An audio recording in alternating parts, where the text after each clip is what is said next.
Hello दोस्तों, आप सभी को अपना चैनल सौरभ सिविल सर्विसेज में स्वागत है। आप लोग को बता दें कि यह आज का जो टॉपिक है यह 6ठी शताब्दी ईसा पूर्व के धार्मिक आंदोलन का टॉपिक है। इससे जो पहले हमने यूपीएससी जीएस पेपर 1 भारतीय प्राचीन इतिहास में यह टॉपिक आपका चल रहा है 6ठी शताब्दी ईसा पूर्व के धार्मिक आंदोलन के बारे में। तो इससे पहले जहाँ पे टॉपिक समाप्त किए थे ठीक उसके नेक्स्ट टॉपिक आज यहाँ पे स्टार्ट कर रहे हैं। यह टॉपिक का नाम ही है आपका 6ठी शताब्दी ईसा पूर्व के धार्मिक आंदोलन। इससे पहले वाले लेक्चर में हमने बताए थे कि जब 6ठी शताब्दी ईसा पूर्व में धार्मिक आंदोलन हुआ था तो उस धार्मिक आंदोलन से दो संप्रदाय का उदय हुआ। दो संप्रदाय में एक जैन संप्रदाय और दूसरा बौद्ध संप्रदाय। जैन संप्रदाय उनके जिनके संस्थापक है जैन का कौन, महावीर जी, और बौद्ध धर्म का गौतम बुद्ध जी। तो इस तरह से हमने पिछले क्लास में आपको बताए थे। आज उससे ठीक आगे आज हम लोग इस टॉपिक पे बातचीत करेंगे।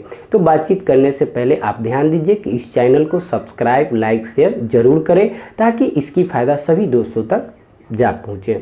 उसके बाद आप एक चीज़ और ध्यान दीजिए, इससे पहले हमने वीडियो आप लोग को 67वीं बीपीएससी के लिए भी ऑब्जेक्टिव क्वेश्चंस का वीडियो अपलोड हमेशा किया जा रहा है। तो आप उसको भी सुने और याद करें और उसका कंसेप्ट भी बिल्कुल क्लियर है जिससे आपको प्रतियोगिता परीक्षा में आपको किसी तरह की परेशानी नहीं होगा। तो चलिए हम लोग समय को देखते हुए आज जो बातचीत करेंगे वह बातचीत करेंगे हम लोग 6ठी शताब्दी के धार्मिक आंदोलन पे बातचीत करते हैं।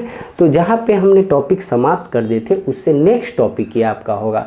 ध्यान दीजिए, कहा गया कि धर्मों का उदय का सबसे महत्वपूर्ण कारण था, धर्मों का जब उदय हुआ तो उसके सबसे महत्वपूर्ण जो कारण था वह था पूर्वोत्तर भारत में नई कृषि मूलक अर्थव्यवस्था का विस्तार होना।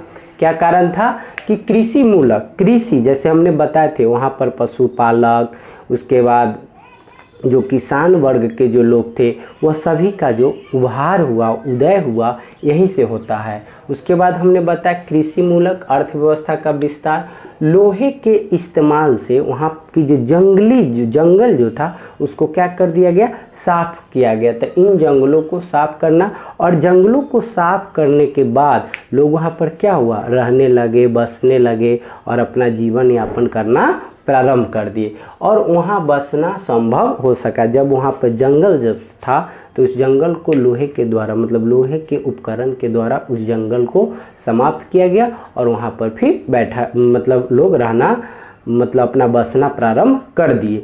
तो ध्यान दीजिएगा, हमने बताया है कि यह सब जब लेक्चर आप सुनिएगा तो आपको आंसर राइटिंग जब लिखिएगा तो यही सब कंटेंट के द्वारा आपको वहाँ लिखने में मदद मिलेगी। ठीक है, आगे ध्यान दीजिए, रहना लोग वहाँ पर शुरू कर दिया। उसके बाद की लाइन है कि इस काल में पूर्वोत्तर भारत में अनेक नगरों की स्थापना हुआ। 6ठी शताब्दी ईसा पूर्व में जब धार्मिक आंदोलन हुआ तो उस समय में कई नगरों की स्थापना किया गया। उसी समय कब, तो जब आप ध्यान दीजिए, जब 6ठी शताब्दी ईसा पूर्व से धार्मिक आंदोलन होता है तो वहाँ से जब रहना लोग सीख गया तो वहाँ से नगर का भी उदय प्रारंभ होता है। तो इस काल में पूर्वोत्तर भारत मतलब पूर्वी भारत में अनेक नगरों की स्थापना किया गया, जिसमें कुछ मुख्य नगर के बारे में हम लोग जानते हैं, जैसे कि कौशाम्बी नगर का स्थापना हुआ, उसके बाद वाराणसी की स्थापना हुआ, उसके बाद राजगीर की स्थापना हुआ। तो अगर आपसे प्रारंभिक परीक्षा में पीटी की परीक्षा में अगर क्वेश्चन पूछ दिया जाए कि 6ठी शताब्दी में से निम्नलिखित में से 6ठी शताब्दी में से जो नगर का जो उदय हुआ वह नगर कौन है, और 4 ऑप्शन दे दिया जाएगा, उसमें से एक कौशाम्बी भी होगा। तो आप आराम से कौशाम्बी पे टिक लगा सकते और रिजल्ट प्राप्त कर सकते हैं। तो कौशाम्बी नगर उदय हुआ, उसके बाद स्थापना हुआ कौशाम्बी नगर का, उसके बाद वाराणसी का, उसके बाद राजगीर का। तो ये आप, और बहुत सारे ऐसे नगर थे जिनकी स्थापना उसी 6ठी शताब्दी धार्मिक आंदोलन के बाद होती है। इन नगरों में शिल्प और व्यापारी रहते थे। इन नगरों में कौन रहते थे, शिल्प रहते थे, जो शिल्प जो काम करने वाले होते थे, और व्यापारी जो पूंजीपति वर्ग वाले जो व्यापार किसी भी वस्तु को आयात और निर्यात यानी खरीद और बिक्री करते थे।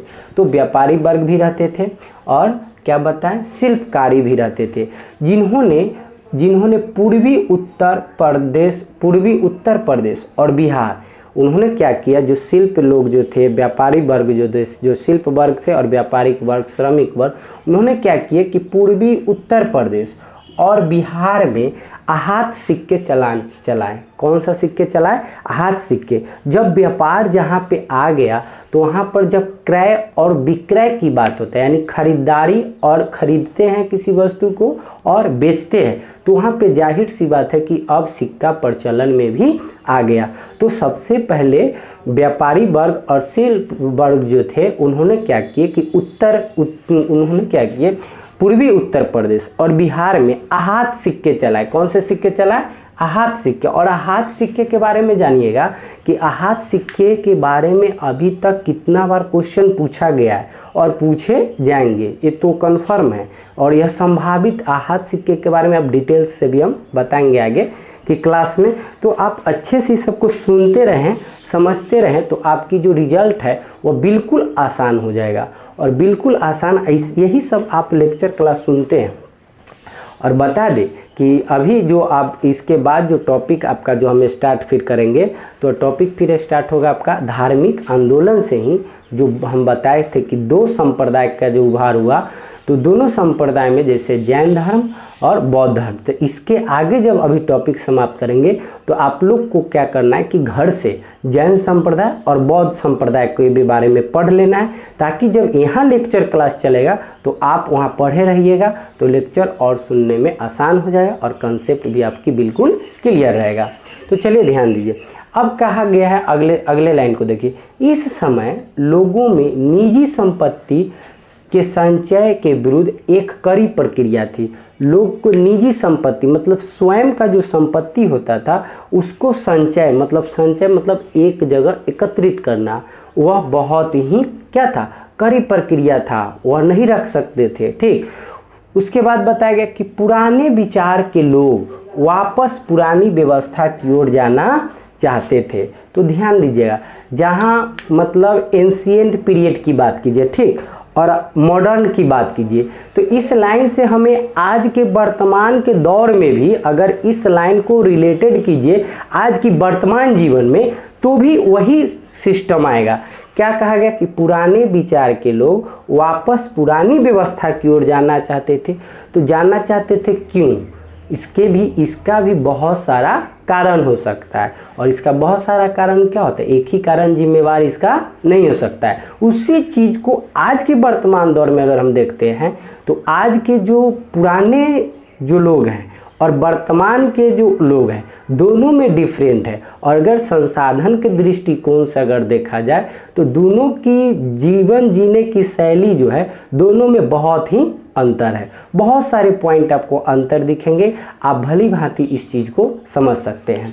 उसके बाद क्या कहा गया, ऐसे समय में बौद्ध धर्म एवं जैन धर्म दोनों धर्मों ने सरल, शुद्ध एवं संयमित जीवन का उपदेश देकर लोगों को अपनी ओर आकर्षित करना प्रारंभ कर दिए।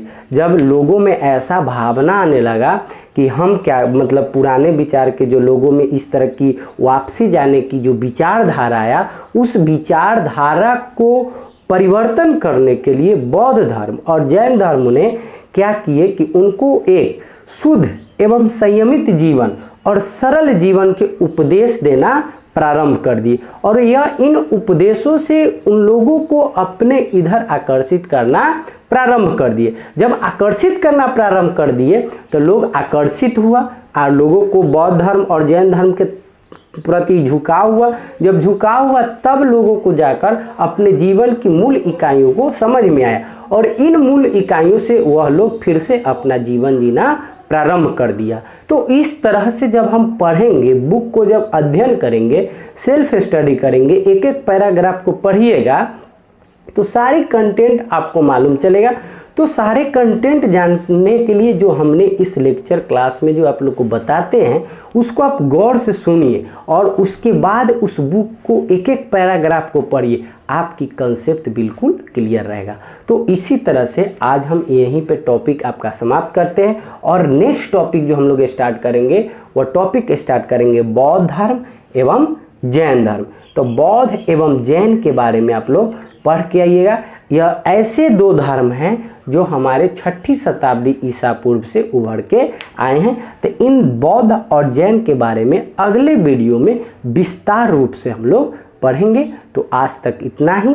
इससे पहले इस चैनल को सब्सक्राइब, लाइक, शेयर करना आप लोग न भूलें। और जिस तरह से डेली सब्सक्राइबर बढ़ रहे हैं और व्यूवर बढ़ रहे हैं, उन लोग को बहुत बहुत धन्यवाद। और इसी तरह से आप लोग हमें सहयोग करें और हम आप लोग को सहयोग करेंगे। जब बैलेंस बनेगा तो हम दोनों लोगों की एक दिन अपनी मंजिल प्राप्त हो जाएगी। तो आज तक इतना ही, फिर मिलते हैं अगले वीडियो में। धन्यवाद।